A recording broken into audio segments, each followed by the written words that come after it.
یہ سب جانتے ہیں، لیکن یہ کہ انسان کسی کام کو چاہے، اس کے لیے جذبہ رکھے، ہمت کرے اور یہ امید رکھے کہ وہ اسے کر سکے گا، یہ سب کسی بھی مقصد کو پورا ہونے میں بنیادی کردار ادا کرتے ہیں۔ یہی ضروری بات تھی جو میں نے عرض کرنی چاہی، اور اسی بنا پر میں ڈاکٹر پزشکیان کا بھی شکریہ ادا کرتا ہوں۔ میں اپنے عزیز دوستوں سے یہ عرض کرتا ہوں کہ عوام کی خدمت کے اس موقع کی قدر کریں۔ یہ موقع نہ تو سب کو ملتا ہے اور نہ ہی ہمیشہ ملتا رہتا ہے۔ میرے اور آپ کے پاس چند سالوں کے لیے ایک ذمہ داری ہے، ایک منصب ہے، ایک میدان ہے جس میں ہم حرکت کر سکتے ہیں، کام کر سکتے ہیں، عوام کی خدمت کر سکتے ہیں، اور اس مدت میں اللہ تعالیٰ کو اپنے آپ سے راضی کر سکتے ہیں۔ اس موقع کو ہاتھ سے جانے نہ دیں، اپنی خدمت کے اس وقت کے ہر لمحے سے فائدہ اٹھائیے۔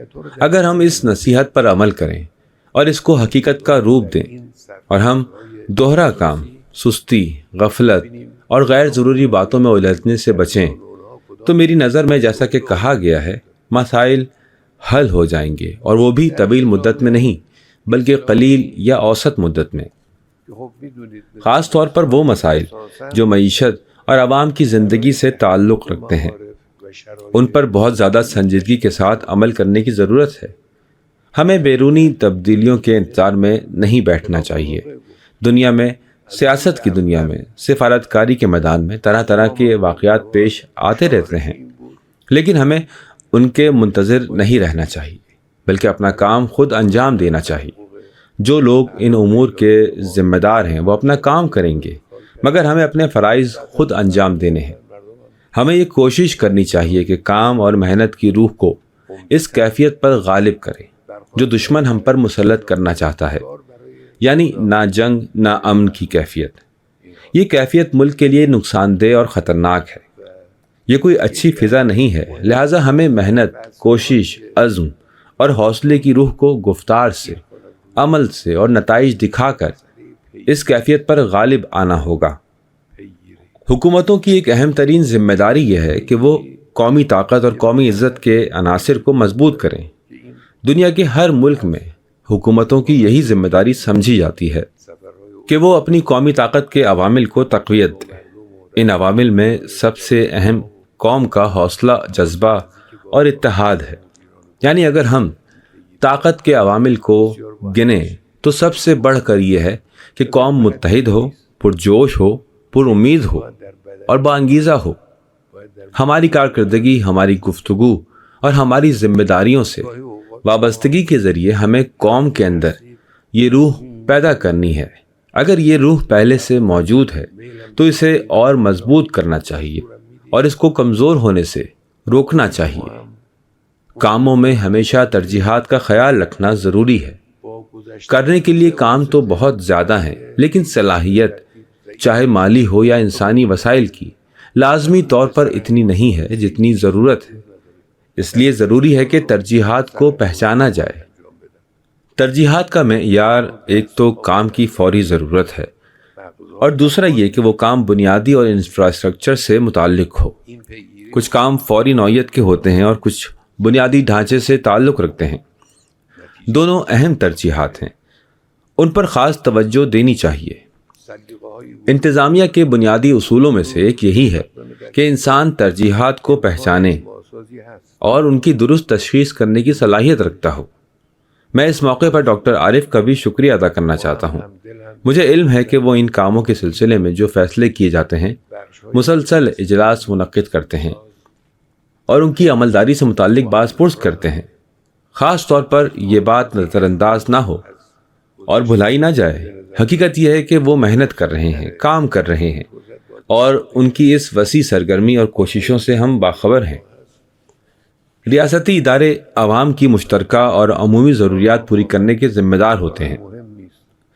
یہ مشترکہ ضروریات جنہیں حکومتوں کو لازماً انجام دینا چاہیے، روزگار و معیشت، سلامتی و امن، صحت، ثقافت اور طرز زندگی، ماحولیات اور اس جیسے دیگر امور ہیں۔ ہمیں ان میں سے اولویتوں کو تلاش کرنا ہوگا، یعنی ان بنیادی شعبوں میں دیکھنا ہوگا کہ کس چیز کو زیادہ ترجیح حاصل ہے۔ اور ان کے اندر بھی کس چیز کو زیادہ مقدم سمجھنا چاہیے۔ آپ جانتے ہیں کہ اسلامی نظام دراصل اسلامی معارف اور احکام کے نفاذ کے لیے قائم کیا گیا تھا۔ جو بھی اس کے علاوہ کچھ کہے وہ خلاف حقیقت کہتا ہے۔ ابتدا ہی سے امام خمینی رحمۃ اللہ علیہ کا نعرہ یہی تھا کہ سب کچھ اللہ کے لیے ہو، اللہ کے مقاصد، تعلیمات اور احکام کے نفاذ کے لیے کام کیا جائے۔ پھر یہ بات عوام سے کہی گئی اور عوام نے بھی زیادہ تر دینی جذبے کے ساتھ اٹھ کر تحریک میں، انقلاب میں شمولیت اختیار کی۔ لہٰذا اسلامی نظام میں کام کا مقصد صرف اور صرف اللہ تعالیٰ کی رضا اور ان دینی و الہی مقاصد کا نفاذ ہے۔ میرے نزدیک سب سے اہم نقطوں میں سے ایک جس پر میں زور دینا چاہتا ہوں وہ ہے عمل درآمد کی نگرانی۔ یہ بعض اوقات صدر مملکت کی سطح پر ہوتی ہے اور الحمدللہ یہ موجود ہے، ایسا ہوتا ہے۔ صدر صاحب واقعی اس پر عمل کرتے ہیں، چاہے وہ صوبائی دورے ہوں، عوام سے براہ راست ملاقاتیں ہوں، وزارت خانوں میں جا کر قریب سے ان امور کی نگرانی ہو، یا اعلیٰ حکام اور عملے سے رابطہ رکھنا ہو۔ یہ سب عمل درآمد کی نگرانی کے قابل قدر اور مفید طریقے ہیں، لیکن یہ کافی نہیں ہے۔ عمل درآمد کی نگرانی کا نظام حکومتی ڈھانچے کے اندر بھی موجود ہونا چاہیے، خاص طور پر درمیانی سطح کے منتظمین میں۔ بعض اوقات ایسا ہوتا ہے کہ وزیر کوئی فیصلہ کرتا ہے، اسے منظور بھی کرتا ہے، چاہتا بھی ہے کہ وہ کام ہو، حکم بھی جاری کرتا ہے، اس کا نائب بھی وہی حکم نیچے بھیج دیتا ہے، مگر جیسے ہی 2-3 واسطوں سے گزرتا ہے معاملہ آہستہ آہستہ ٹھنڈا پڑ جاتا ہے اور آخر میں بالکل ختم ہی ہو جاتا ہے۔ جب تک وہ اصل کام کرنے والوں کے ہاتھوں تک پہنچتا ہے کچھ باقی ہی نہیں رہتا، حالانکہ اصل کام تو انہی ہاتھوں نے کرنا ہوتا ہے، دماغ تو صرف حکم دیتا ہے۔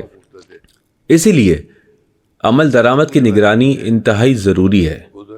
عمل درآمد کی نگرانی اس وقت تک جب تک کام عملی طور پر انجام نہ پا جائے، جب تک نتیجہ حاصل نہ ہو جائے، کیونکہ درمیان میں مختلف رویے اور ذاتی سلیقے اثر انداز ہو جاتے ہیں۔ آج خوش قسمتی سے ملک میں اتفاق رائے پیدا کرنے کا موقع موجود ہے۔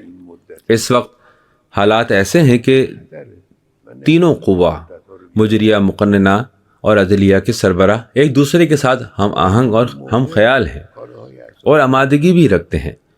فیصلہ ساز اور پالیسی بنانے والے بہت سے ادارے بھی ایک دوسرے کے ساتھ ہیں۔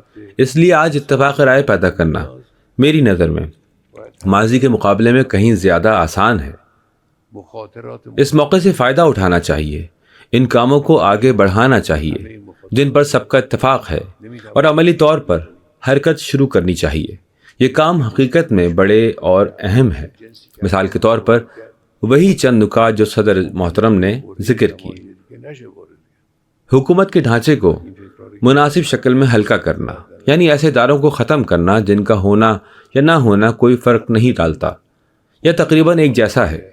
وزارت خانوں، محکموں یا اداروں میں ملازمین کی تعداد کو کم کرنا، یہ سب نہایت اہم اور بیک وقت مشکل کام ہیں، آسان نہیں ہے، لیکن موجودہ ہم آہنگی اور ہم فکری کے ماحول میں یہ سب کچھ ممکن ہے اور یہ اقدامات کرنے ہی ہوں گے۔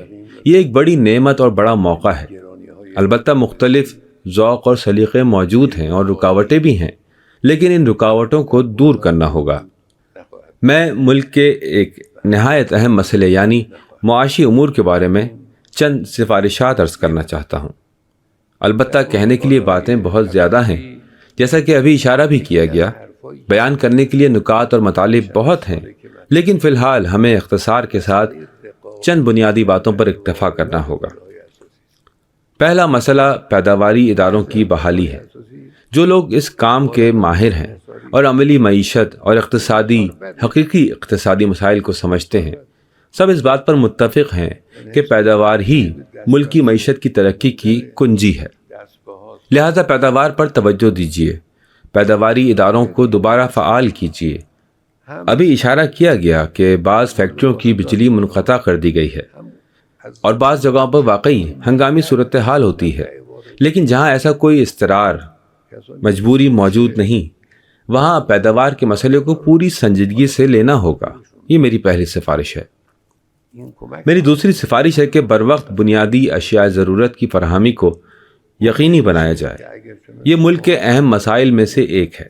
بعض اوقات ایسا ہوتا ہے کہ متعلقہ ذمہ دار نے ہمیں رپورٹ دی کہ فلاں چیز جو بنیادی اور ضروری اشیاء میں سے ہے، جتنے عرصے کے لیے ذخیرہ ہونی چاہیے تھی، اس کا صرف 1/3 حصہ موجود ہے۔ اب یہ کیوں ہمیں رپورٹ کیا میں نہیں جانتا، لیکن بہرحال یہ ایک خطرہ ہے۔ ہمیں چاہیے کہ بروقت اشیاء ضرورت کو فراہم کریں اور ان کے ذخائر ہمیشہ مطلوبہ معیار کے مطابق ہوں۔ ممکنہ خطرات ہمیشہ موجود رہتے ہیں اور ہم ہر خطرے کی پیش گوئی نہیں کر سکتے۔ کبھی ایسا وقت آ جاتا ہے کہ جس چیز کو آج درآمد کیا جا سکتا ہے، آئندہ کسی موقع پر وہ درآمد نہ کی جا سکے۔ اس لیے پیشگی طور پر منصوبہ بندی کی ضرورت ہے۔ لہذا ملک میں بنیادی اشیاء کی موجودگی ایسی ہونی چاہیے جو مکمل طور پر اطمینان بخش ہو۔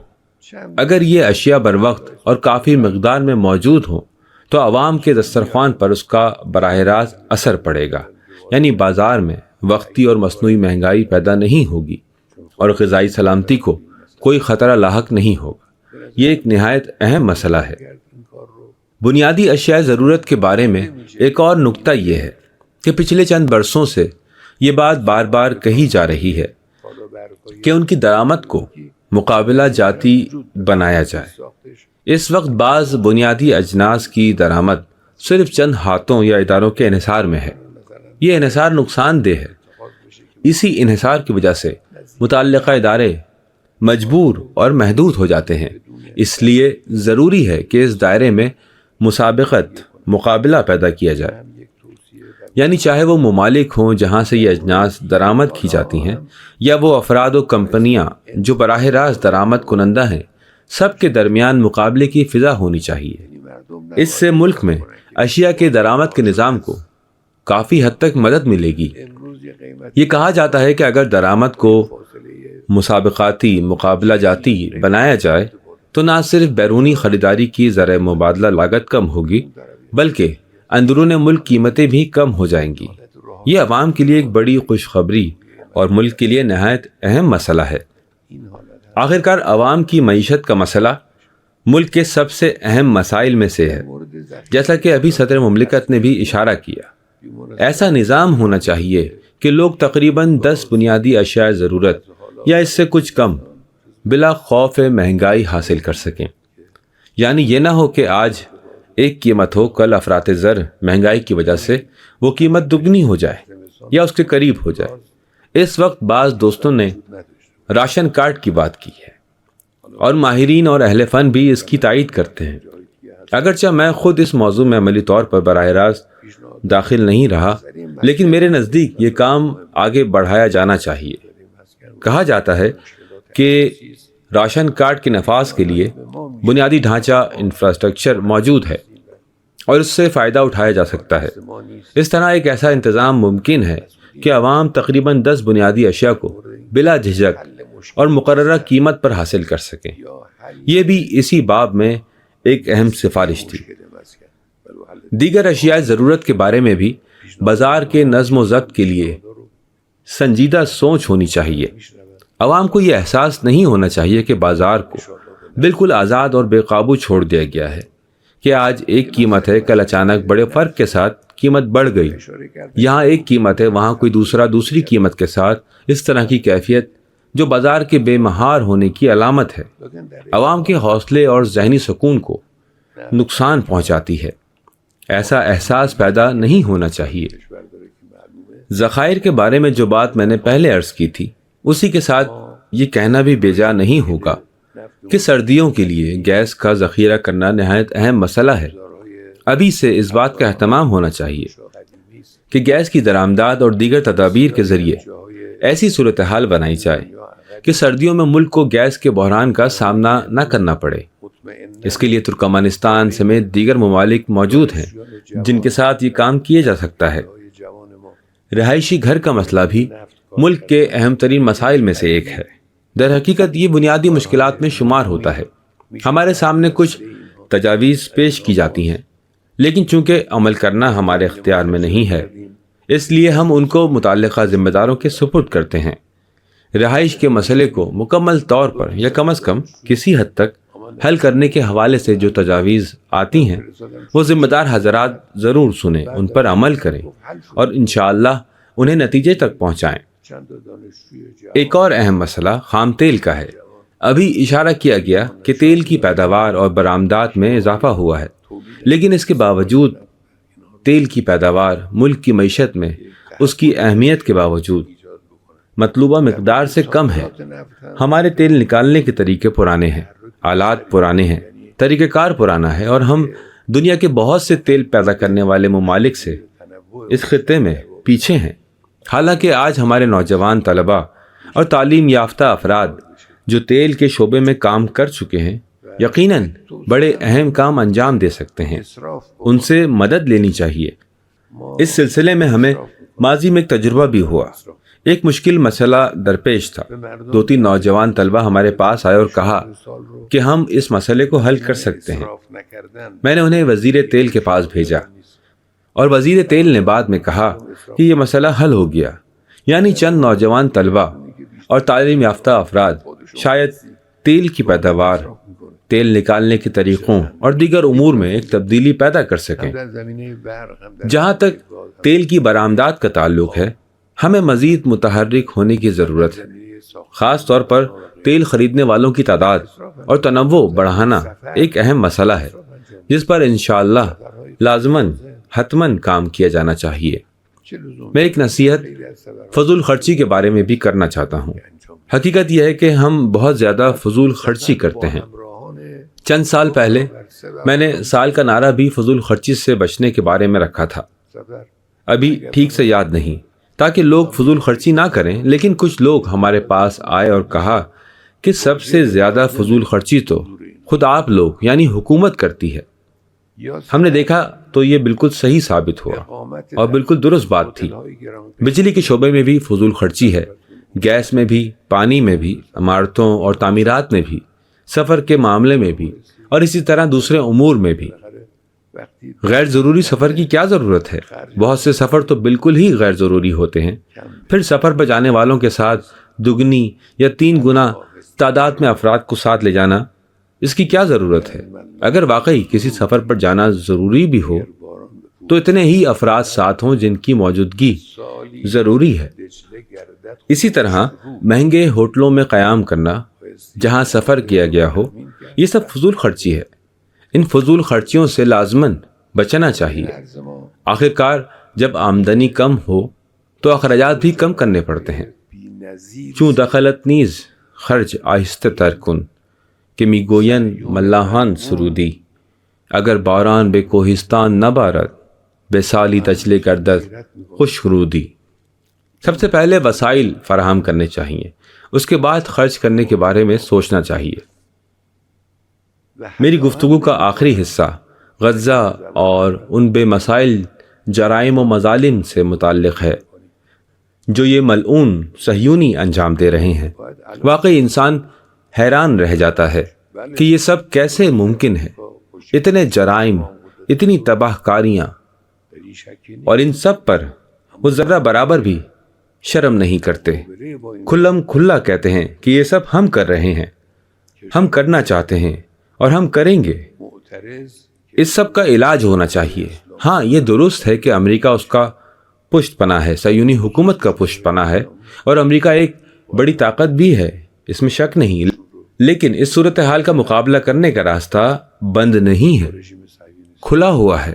وہ ممالک جو اعتراض کر رہے ہیں، جو آج اسلامی اور غیر اسلامی دونوں اقوام کو شامل کرتے ہیں، خاص طور پر اسلامی ممالک کو چاہیے کہ اپنے تجارتی تعلقات اس صہیونی ظالم حکومت کے ساتھ مکمل طور پر ختم کریں، اور حتیٰ کہ سیاسی تعلقات بھی ختم کریں تاکہ اسے تنہا کر دیا جائے۔